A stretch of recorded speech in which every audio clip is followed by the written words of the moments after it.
Bonjour à tous, c'est Fouchouk, on se retrouve ce lundi 3 juin 2024.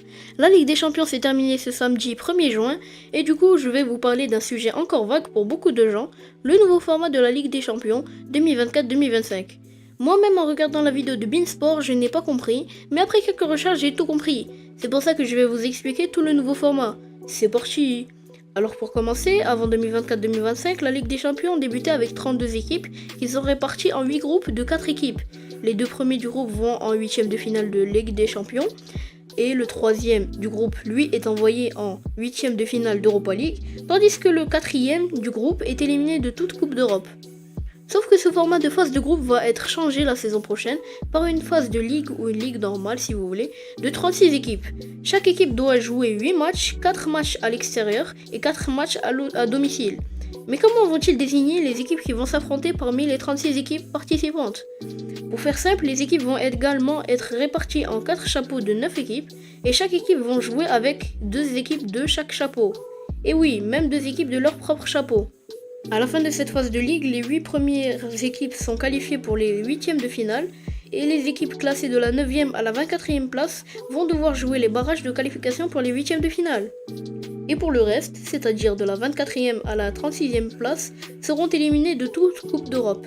Et oui, les équipes ne seront plus envoyées en Europa League ou en Europa Conference League. Ce nouveau format de la Ligue des Champions sera appliqué à toutes les Coupes d'Europe, c'est-à-dire l'Europa League et l'Europa Conference League. Ensuite, les 8e de finale, les quarts de finale, les demi-finales et la finale ne seront pas changés. Alors, on a déjà quelques équipes qualifiées, donc c'est parti. On a Leverkusen, Stuttgart, le Bayern Munich, le RB Leipzig et Dortmund pour l'Allemagne. En Italie, on a l'Inter Milan, l'AC Milan, la Juventus, l'Atalanta et la Bologne. Et oui, la Bologne. L'Angleterre aura 4 représentants, Manchester City, Arsenal, Liverpool et Aston Villa. L'Espagne aussi aura 4 représentants, le Real Madrid, le FC Barcelone, Gérone et l'Atlético Madrid. La France en compte déjà 3, PSG, Monaco, Brest, en attendant peut-être Lille. Et sinon, il y a aussi des équipes moins connues, comme le PSV, Feyenoord, le Sporting Portugal, le Benfica, le Club Brugge, le Celtic, Sturm Graz et Shakhtar sont aussi certains d'être de la partie.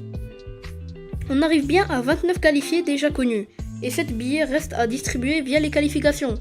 Lille pourrait en obtenir un s'il parvient à passer le 3e tour de qualification du 6, 7 et 13 août, puis les barrages 20 au 21 et 27 au 28 août.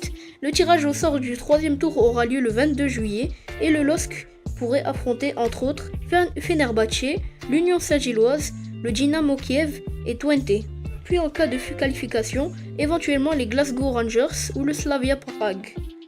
Merci de m'avoir écouté, n'hésitez pas à vous abonner à cette chaîne YouTube et mettre un like en dessous de cette vidéo, activer la cloche des notifications pour ne rien rater dans l'actu foot. Si vous avez des conseils à me donner en commentaire pour m'améliorer sur cette chaîne, ça me ferait le plus grand plaisir. C'était Fouchouk, ciao.